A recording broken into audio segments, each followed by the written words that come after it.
A lot of people say, oh, well, God caused 9/11. No, God didn't cause it. He just allowed it. But that hedge of protection from our own sin, it brought, you know, like you say, a crack in the foundation. The enemy was able to come in and cause the havoc that he did. Comment on all of the same-sex marriage that we're just being inundated with across America. We're watching rapidly, since 9/11, rapidly America depart from God, and it's becoming, like just like Israel did, it became almost like a pagan nation. We, America, are forgetting our foundation, and it's becoming almost the same as a pagan nation, but too much is given, much is required. So if we go this route, God is warning, and God is calling. Right.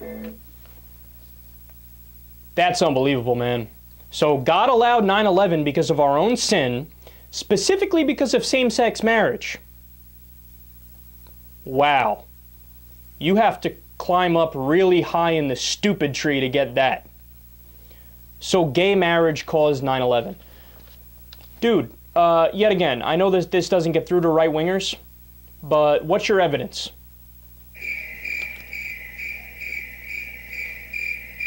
Of course they have no evidence. Why? Because that's the dumbest thing I've ever heard in my life. So look, here's the most amazing part of this. These people are so stupid, they didn't even bother to check the history, right? So how many states, do you guys want to guess how many states passed gay marriage laws in 2001 before 9/11 happened? 0. We had no states with legal gay marriage before 9/11. But they still think gay marriage caused 9/11. The closest thing was Vermont. They had a civil unions bill, which gave gay couples the same rights under law, but they weren't able to get married and have that term associated with it. So let's review here. Even if we had gay marriage before 9/11, there's obviously no causation correlation of God punishing us for it with 9/11, because we don't even know if a God exists, never mind knowing his specific actions.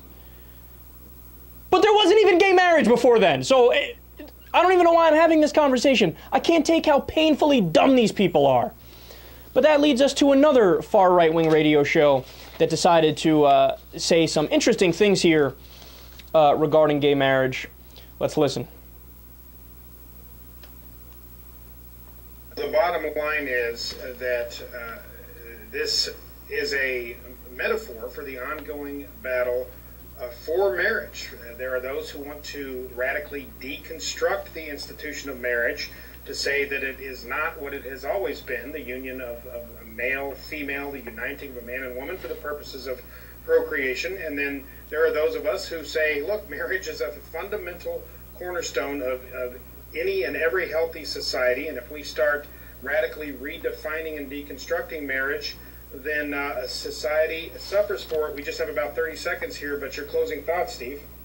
Matt, it's what you said there at the end. We've got to keep our eye on the crux of this issue, and that is marriage. I mean, I'd love to talk a little more about, we say often, it's the building block, it's the fundamental cornerstone of society.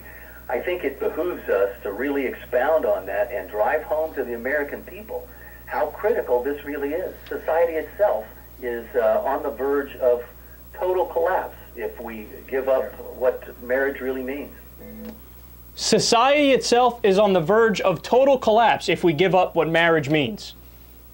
Argentina has gay marriage. Belgium, Canada, Denmark, Iceland, the Netherlands, Norway, Portugal, South Africa, Spain, Sweden.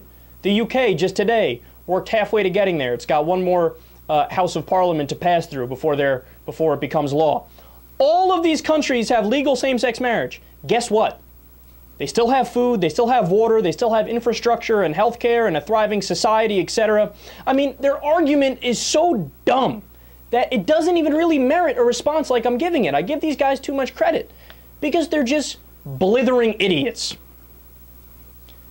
And then look, I love the comical misunderstanding of history because it shows that these guys don't even bother to do a minimal amount of research before they go out on their radio show and bloviate their bullshit opinions.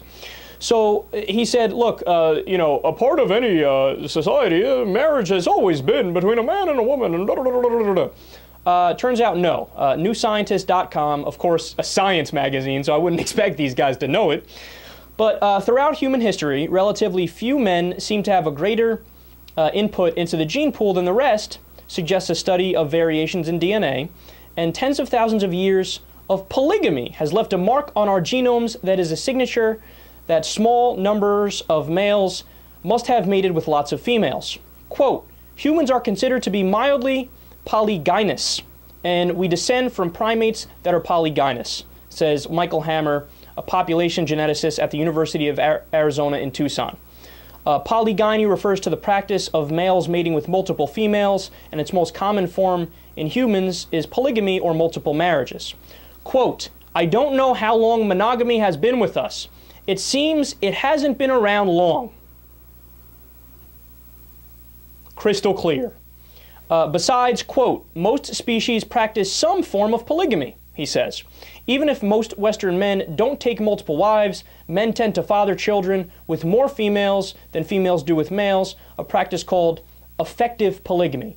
And that's what humans have been through the overwhelming majority of our history, is effectively polygamous. But these guys don't bother to do research.